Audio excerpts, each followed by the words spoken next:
सुबह उठते ही ना आपके पास बहुत सारे काम होते हैं करने को, फिर हम पे डिपेंड करता है किसी एनर्जेटिक होके करना है या फिर सर से उतारना है। तो बस सुबह होते ही शुरू हो जाता है इंसान। ये लास्ट व्लॉग जिन्होंने मेरा देखा होगा तो उसमें मैंने इनको पैक किया था तो रखना था, उसका क्लिप फिर मैंने रख के बनाया। मैंने कहा मैं आप लोगों को दिखाऊं कि रखे हुए कैसे लगते हैं ना, बिल्कुल वेल मैनेज्ड और बहुत अच्छे। और इसका एक फ़ायदा और भी होगा कि इन पर मट्टी वगैरह नहीं जाएगी ना, नेक्स्ट सीजन आप ऐसे ही इनको निकाल के यूज़ कर सकते हैं। और फिर इसके बाद मैंने अबिहा लोगों को फ्रेश किया। अबिहा को बहुत ज़्यादा फ्लू हो रहा था ना, इसको भी फिर मेडिसिन भी दी है। और यहाँ इसको रेडी करके मैं बोली थी कि एक क्लिप बना लो ना, लेकिन बच्चे जो होते हैं ना वो अपनी मर्ज़ी के मालिक होते हैं। फिर उसके बाद मैंने सोचा कि कुछ कपड़े मशीन में डाला हूँ, क्योंकि थोड़े 1-2 दिन के गैप से डलते रहे तो फिर जमा नहीं होते ना, वरना तो ये जो लॉन्ड्री बास्केट है ये तो फुल हो जाती है ना। तो बस फिर उसके यहाँ पर इतने ज़्यादा तो नहीं थे, लेकिन ये कलरफुल और लाइट कलर्स इनकी वजह से थोड़ा सा था कि मुझे 1-2 दफ़ा जाना पड़ेगा। अदरवाइज़ तो ये इतने थे कि एक दफ़ा में ही वॉश हो जाते ना। और फिर मेरी जो लॉन्ड्री वाला काम है वो भी ज़रा ऊपर है, तो मुझे ऊपर नीचे में थोड़ा सा आने में ना कभी कभार हो जाता है। तो लेकिन कोशिश यही होती है कि 1 दिन के गैप से हो जाए ना, फिर ज़्यादा जमा नहीं होते। तो इसमें मैं जो नॉर्मली सेलेक्ट करती हूँ, मैं एनर्जी सेवर सेलेक्ट करती हूँ। और जब मुझे कोई बहुत ही फास्ट चाहिए तो फिर मैं फास्ट पर सेलेक्ट कर लेती हूँ।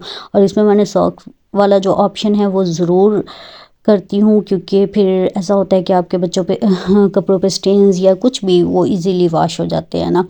फिर नीचे आके ये तकरीबन शाम की चाय का टाइम था ना, मेरे घर में ना आपको शाम की चाय पे 2-3 चीज़ें मोस्टली दिखने को नज़र आएंगी, जैसे फ्रूट चाट हो गई और पकोड़े हो गए या फिर फ्राइज़ हो गई। ये 2 चीज़ें 3 चीज़ें जो है ना ये मोस्टली मैं बना लेती हूँ।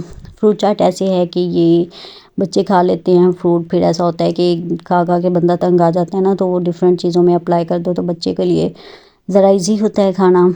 तो इसमें मैंने ना ये दही वाली मैं बना रही हूँ। दही में मैंने 3 चम्मच शुगर के पहले से ऐड करके रख दिए थे, वो ऑटोमेटिकली खुद ही मिक्स हो जाते हैं, आपको मिक्स नहीं करने पड़ते। फ्रूट कट कर लिए और फिर इसमें मैंने 1 चम्मच जो था वो चाट मसाले का ऐड किया। और बस ये हमारी फ्रूट चाट रेडी है। ये झटपट रेडी हो जाती है, इसमें मसला नहीं होता, तो हम सब भी शौक़ से खा लेते हैं। हम शुरू में जब मम्मी के घर थे ना, हमारे घर की रूटीन थी ये फ्रूट चाट और पकौड़े, ये 2 ऐसी चीज़ें थी कि हमारे मेन्यू में से कभी स्किप नहीं होती थी। कोई और चीज़ तो स्किप हो जाएगी लेकिन ये 2 चीज़ें स्किप नहीं होती थी। हम लोग सारे इस चीज़ के ना बहुत ज़्यादा शौकीन थे। और बस ये ऐसी आदत पड़ी है कि मुझे जितनी ये खाने में टेस्टफुल लगती है ना, और कोई फ्रूट चाट अच्छी नहीं लगती। क्रीम वाली और वो ठीक है, अच्छी होती है, वो भी मज़ेदार होती है, लेकिन मुझे ये ज़्यादा टेस्टी लगती है।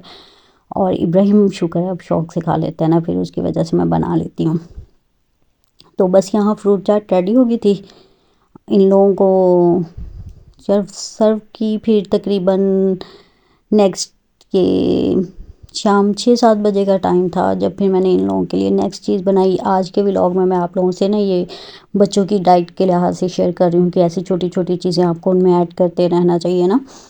तो रात में ऐसा होता है कि ये लोग कभी खाना खा लेते हैं, कभी नहीं खाते। जब नहीं खाते तो फिर इस तरह के कुछ मुझे ऐड करना पड़ता है। इन पे मैंने कोई ऑयल वॉयल नहीं लगाया था, बस वैसे ही गर्म तवे पे रख के सेका था ना इनको, ब्रेड के पीसेस को। फिर उसके ऊपर टेस्ट के लिए मैंने केचप और मायोनीज़ वगैरह लगाया। इनको मिक्स करूँगी और फिर मैंने इसमें एग लिया था और एग में मैंने कोई स्पाइसेस ऐड नहीं किए थे, उसमें मैंने जस्ट सॉल्ट ऐड किया था। और फिर इसको फ्राई करके इसमें ऐड कर दूँगी। इससे क्या होगा कि एक तो एग में वैसी प्रोटीन होती है वो भी खाया जाएगा, और फिर कुछ ठोस चीज़ बच्चे ने खाई हुई हो ना तो रात आसानी से गुजरती है और पेट भी फुल हो जाता है। और ये इब्राहिम अबिया को मैं प्लेट में रख के दे देती हूँ, वो माशाल्लाह इब्राहिम तो बड़ा है, खुद खा लेता है। और अबिया उसकी होता है ना कि घर में अगर एक बच्चा बड़ा हो तो जो छोटे वाला बच्चा है ना उसको आपको सिखाना नहीं पड़ता, वो खुद ही उन चीज़ों पे आ जाता है। तो अभी यहाँ पे मुझे इतनी मेहनत नहीं करनी पड़ रही, क्योंकि वो इब्राहिम की तरफ देख के ऑटोमेटिकली जो इब्राहिम काम करता है ना वो अबिया ने करना ही करना है। तो बस इब्राहिम को थोड़ा सा सिखाना पड़ता है कुछ चीज़ों को लेके, क्योंकि वो पहला था, बड़ा था। और अबिया को नहीं, अबिया माशाल्लाह ऐसे ही ट्रेंड है ना। एनीवेज़ फिर इसके बाद हम लोग आयशा मार्ट गए थे, हमारा वहाँ ग्रोसरी का प्लान था और हम आयशा मार्ट इंटर होते जाते हैं। और मेरे बेटे का ये क्लिप देखिएगा, जाएगा अपनी चीज़ उठाएगा, जो उसे चीज़ चाहिए वो काउंटर टॉप पे चला जाएगा, वहाँ पे थ्रो करेगा और बोलेगा मुझे बिल बना दें, क्योंकि उसे पता है ऐसे तो चीज़ नहीं मिलती। तो ये क्लिप दिखाने का मकसद ये है कि अपने बच्चों को साथ लेके जाया करें, उनमें कॉन्फिडेंस बिल्ड हो। हम कहते हैं नहीं छोटा है उसको चीज़ें नहीं बताते, आप चीज़ बताओगे बच्चा सीख जाएगा ना। और फिर इसको पता होता है कि बिल पे करना है, जाते हुए ये खुद पेमेंट करके जाता है ना अपने बाबा के साथ। Anyways, thank you for watching, bye.